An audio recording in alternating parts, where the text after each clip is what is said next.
Hello, everybody, and thank you for tuning in to the Liberty Report. With me today is Daniel McAdams, our co-host. Daniel, good to see you today. How are you this morning, Dr. Paul? I am doing well, but back to work again. Yeah, back to the grind. And straighten out the world. I want to start off with talking about how the reporting is done on measuring the seriousness of the pandemic. It has to be pandemic. I remember early in this whole discussion, there was a newscaster badgering his guest till he would say, pandemic. Yeah. It couldn't be just epidemic.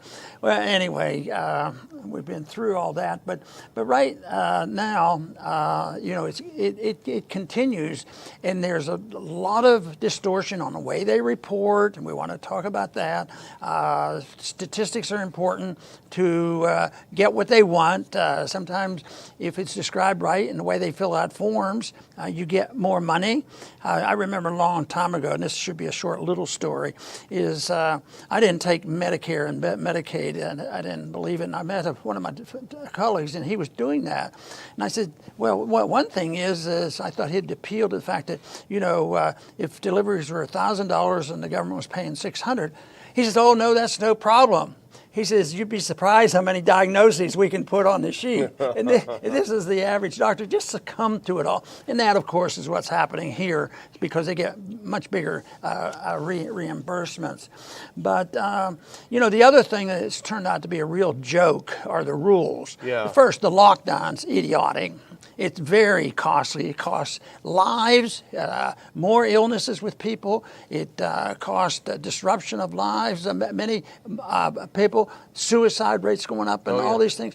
Denial of medical care to people, and it was on and on. It was a tremendous cost. But now, we see some other things. The rules. Well. Social distancing, that's a good idea. And, to a degree it is. I think most normal people, on my life team, say, if you have a bad cold, my mother's here, and most people with a bad cold didn't go into somebody's house. Yeah. And it wasn't, a big deal. It was sort of a lot of common sense that went along with it. But so social distancing has to be mandated, even though it was against the law to mandate it. So if it's not mandated, let's intimidate people, let's embarrass people, let's shame them if they don't. Still going on, and then the other thing is wearing a mask. Yeah. They do the same thing with shaming people. That's your litmus test on whether you're a good citizen or not. And guess what?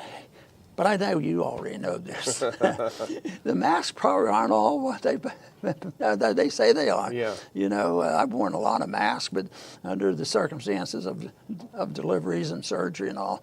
But this fanaticism, it reminds me of a story I heard this weekend. This comes from the mountains of Colorado on a beautiful, beautiful day. Sky was crystal clear blue. There was no fires around, and the Sahara dust had not arrived. So this individual was out walking. They came across another couple, and the couple had masks on up in the mountain. They were obeying. I thought, what is happening here? And they probably felt good about it. They probably didn't feel good about the individual that didn't have the mask on. And that is the case. People turn on you. They yell and scream at you because you're not obedient. It has nothing to do with common sense. So, what's happened recently is we find out that some people getting together and demonstrating in large crowds, they are to be honored and applauded because their arguments and what they're parading for and demonstrating for is a holy thing. And this last weekend, it turned out there was a huge parade and demonstration in Chicago. Yeah. Pride and BLM got together. I don't know. It was more than a couple hundred. Oh, yeah. It was more than a couple thousand. I don't know what the total number is, but people went out, and it wasn't the people that were supporting the parade because they technically said the parade has not been authorized, but it came off anyway. But no, the people who wanted it to happen they were not taking pictures, but there were a few people who were getting disgusted with this, went and got some pictures, and maybe we'll be able to take a look at that. But the battle lines are there. Yeah. People who I consider has a lot more common sense, and nobody has perfect knowledge. But I tell you what, there's a lot of distortion, intimidation, and when it comes to reimbursements, if you can just tag somebody with the coronavirus, the doctors, the hospitals, everybody else gets a lot more money, and it's always so tempting. So maybe we won't figure this out until we're flat out broke and there won't be any money left. Yeah, it's hard to believe they're going back into lockdown, but that is clearly where we're headed, though. You can see the panic on people's faces. But on the parades, it reminds you of the famous Orwell, all animals are equal, but some animals are more equal than others. Right. And that is definitely the case. And in fact, our first clip here is from Chicago. 60,000 people out in the streets celebrating Pride and BLM. They are not socially distancing, I have to say, just looking at the picture, Dr. Paul, and that's fine. People should be able to demonstrate for whatever they want. However, let's look at the next one. Here's the mayor of Chicago. Live aerial footage, massive crowds rallying to celebrate Pride. Right next door, Mayor Lori Lightfoot plans to fine churches that defy stay-at-home order rules to hold Sunday services. So, well, it looked like it was a sunny day. yeah. Maybe there was one good thing. It got people out. They didn't have their mask on. They were more relaxed than usual, and they got some vitamin D. Yeah. So it was not all for lost cause, but it also supported the wrong approach.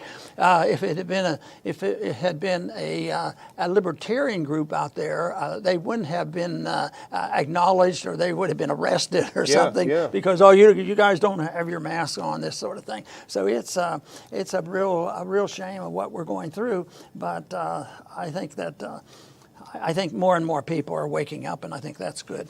It is, but unfortunately, we're not seeing a lot of resistance to the second wave, and that's because the propaganda is so strong, it is so overwhelming, people aren't stopping to say, you know what, that doesn't make sense what they're saying. This is crazy. But sometimes it's good to return to the scene of the crime. We've talked about when we first got into Syria in 2014, Obama said, well, we got to save this little group here on the hilltop because ISIS is going to kill them. We're still there. We're still, protecting, stealing their oil. We're still there. The original rationale for the lockdown, the shutdown, was we've got to flatten the curve. If the hospitals get overwhelmed with a huge rush of cases, that'll be a disaster. So we're going to flatten the curve so the hospitals can adapt and take in patients they need. It was never about eliminating or reducing infections of people. That was never part of it. It was to prolong it, and essentially prolong it is what it did. People stayed home, they didn't contract it, they didn't get over it, they didn't develop antibodies, and now that they're out a little bit, it seems like people are contracting it. However, I will say one thing, Dr. Paul, is the one reason why we're seeing increased cases is that massive amounts of testing. In fact, my church is up in Fort Bend County, and we drove up there yesterday, and there's a huge billboard sign. Hey, quick 15-minute COVID test. Come on in. Super easy, no problem. And people are going to get themselves tested. That's part of it. Their propaganda scheme and to terrorize the people, actually a death is more valuable to them. Yeah. Than just being recorded as having a positive test. And I think that's a shame, just digging it up. So what did they have to do?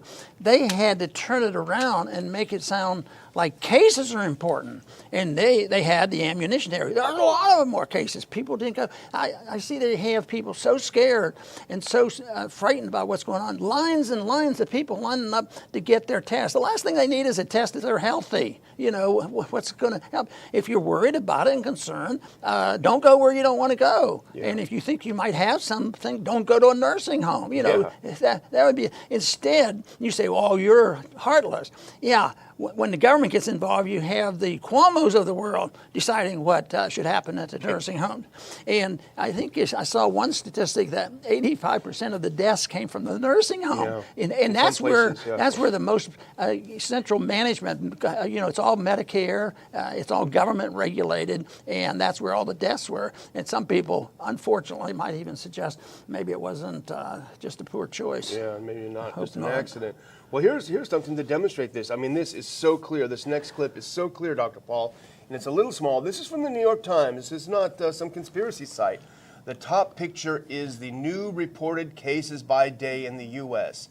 Yes, that is going up. No question about it. But right below it, new reported deaths by day in the U.S. They're down 75, 80, 90% from the peak. So something is happening. Either the virus is less strong, it's killing less people, or the testing is fake. And probably a little bit of both is the case.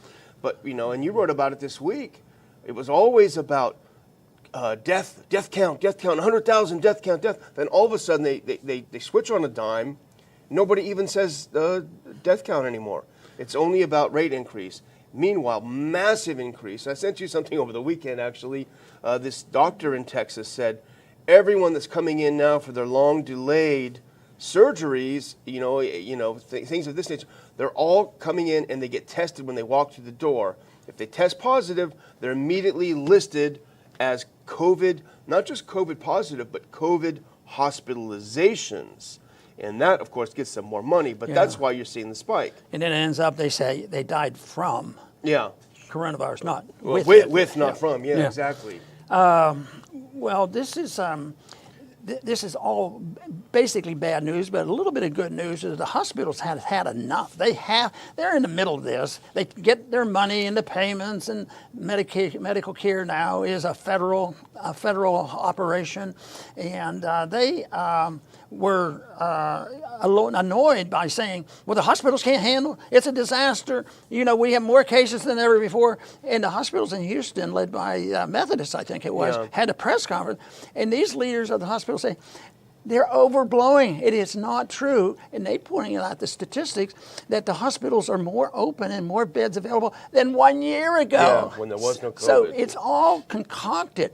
And of course, immediately people are going to say, you guys don't care. Well, we care enough to try to point out the truth that the world is not coming to an end and things are made worse. I don't think they read the Hippocratic Oath. It says something about first do no harm. And this treatment, this social treatment of this virus has done a lot of harm. And yet some of the good things and good medical procedures, are actually being outlawed and resented, and you can't do it. But use the more expensive drugs and respond to them in a positive way.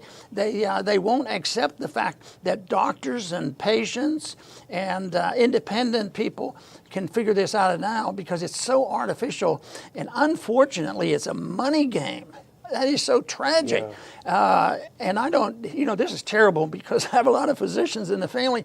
I don't think doctors are all that way. I think it's different than that. Sure. The drug companies are involved. They're the ones who sell the drugs, and who pays the bills? The government pays the bills. So it's all a gimmick. And some of this death certificate thing, we talked about that before in a similar way. If you could just put it down, the death comes from coronavirus, and it gets more money for the hospitals. Yeah, it does. And the spike in deaths is not occurring.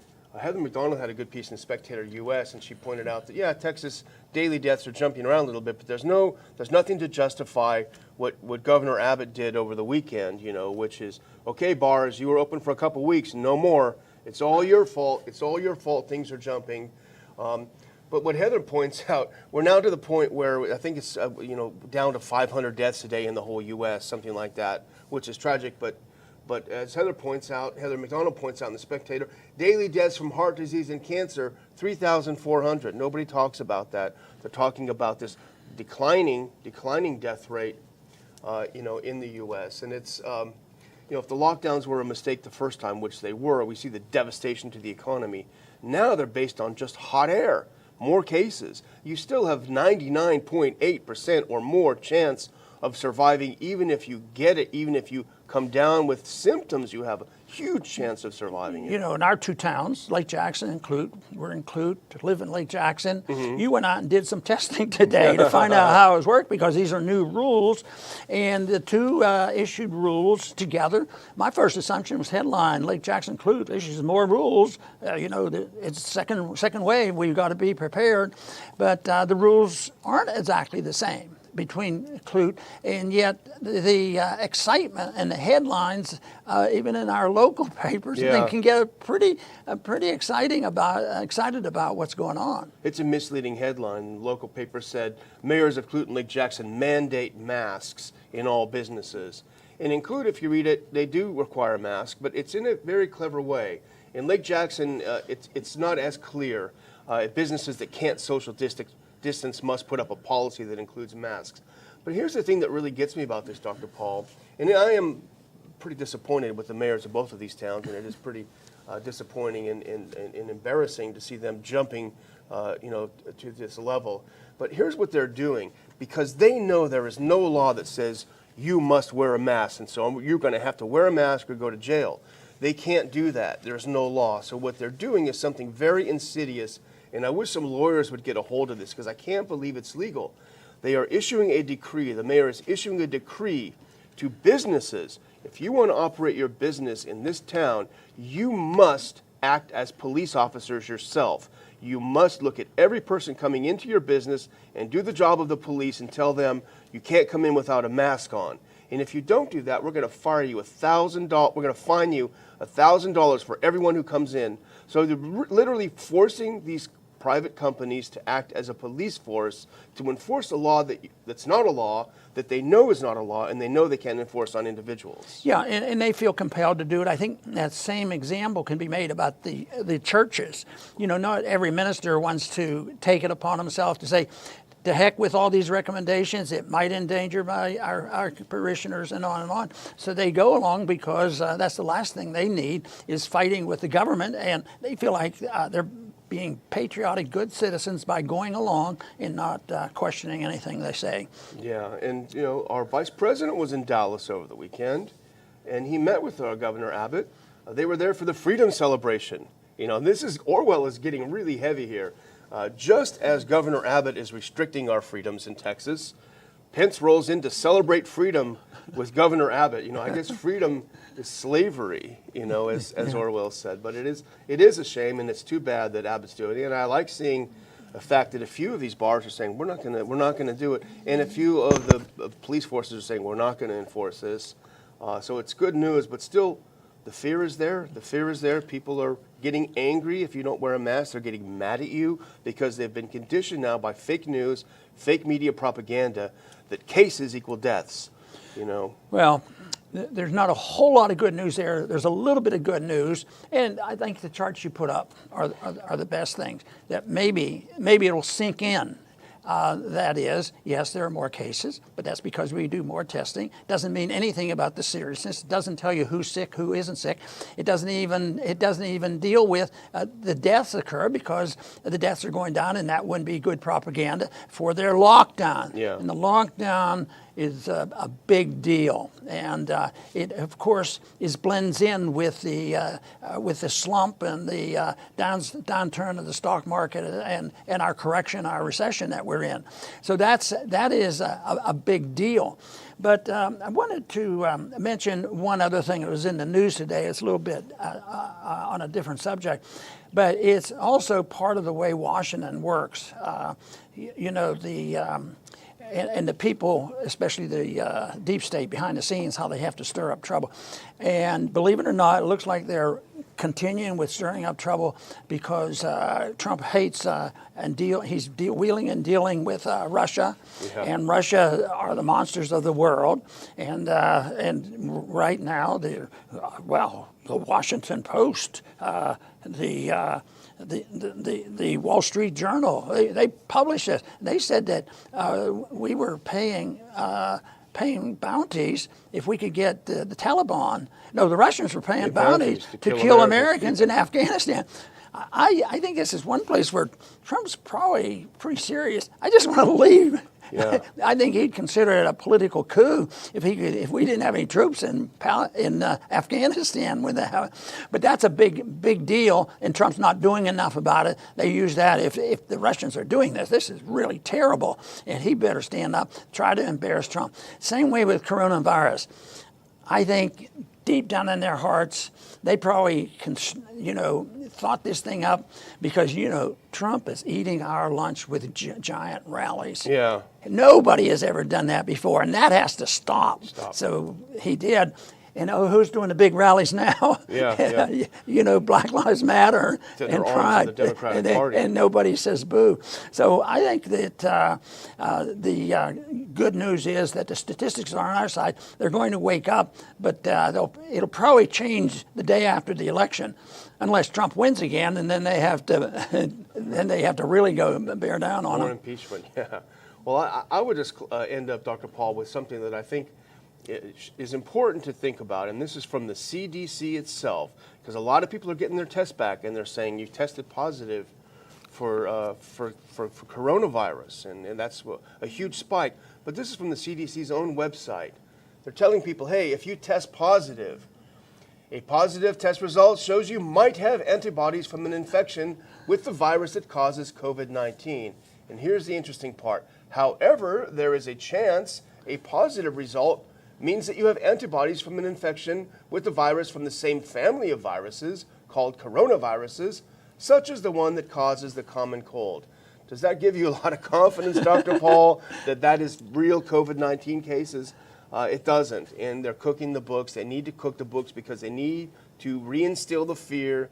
If you let them terrify you, then you only have yourselves to blame. Unfortunately, thankfully, our viewers are not susceptible to the propaganda. But I just will finally say, again, thank you to our super chatters who are helping keep the show alive. We're going to have a public thank you after the show as we roll credits, and these are the people over the last week that have participated in Super Chat, give a little bit of money to help keep the show going, and just to increase engagement. So thank all of you. Dr. Paul? You use the word might. They say, you might be really having a lot of trouble, but they never say, you might not. This is the whole thing. You might not. They do that in financial advising. They say, sounds bad, and you might end up doing this. You might have a stock market, or you might have, this sort of thing. So when I see that, they never put might. They just, or if they put the might, that's what they don't want to emphasize, because every time they say something's going to happen, it might not happen too. But that's the propaganda tools that the politicians and the deep state has used for many, many years, and they're going to continue to do it. In the long run, truth wins out, but unfortunately, sometimes it's only historic, and they figure out exactly what's going on. When I think about understanding exactly the terrible things that happen in our society and what the CIA has been involved with in assassinations and who knows what, it takes a long time. It never happens immediately. And also, the same thing with wars. It might be that we should have never gone into Iraq and Iran and Afghanistan and Syria and Libya. It might have been much better if we had just stayed home. But only the history books will get into that much detail. But in the meantime, we have to try to stop it. Stop going in more. Stop, putting out the bad information. We should be able to compete. We have the internet. Of course, the internet is tough to break into. You can get kicked off, Twitter and Facebook and these places if you don't do exactly as they tell you. But still, a truthful message will spread. Ideas do spread, and they don't have to have, the three major medias spreading those messages. But it takes a lot of help. This is what we try to do here. This is why we appreciate the help and support from each individual, because as far as I'm concerned, if you have knowledge or an understanding and believe we're on the right track, I think you're always in a small minority. I don't work with the idea that soon we're going to have 51% agreeing with this. But if you come around to agreeing that non-intervention in foreign policy, non-intervention in personalized, non-intervention in the economy, and a non-violent society not permitting aggression, that you have a moral obligation to spread that message for your own benefit, for the benefit of history, the society, and the progress of your family. So I think people who are knowledgeable and they're confident about what they believe in, they do have a moral responsibility to try to spread that message. Besides, it can be a lot of fun because you meet a lot of good people, and you'll find some people, and you'll feel very good if you get a convert now and then. I want to thank everybody for tuning in today to the Liberty Report. Please come back soon.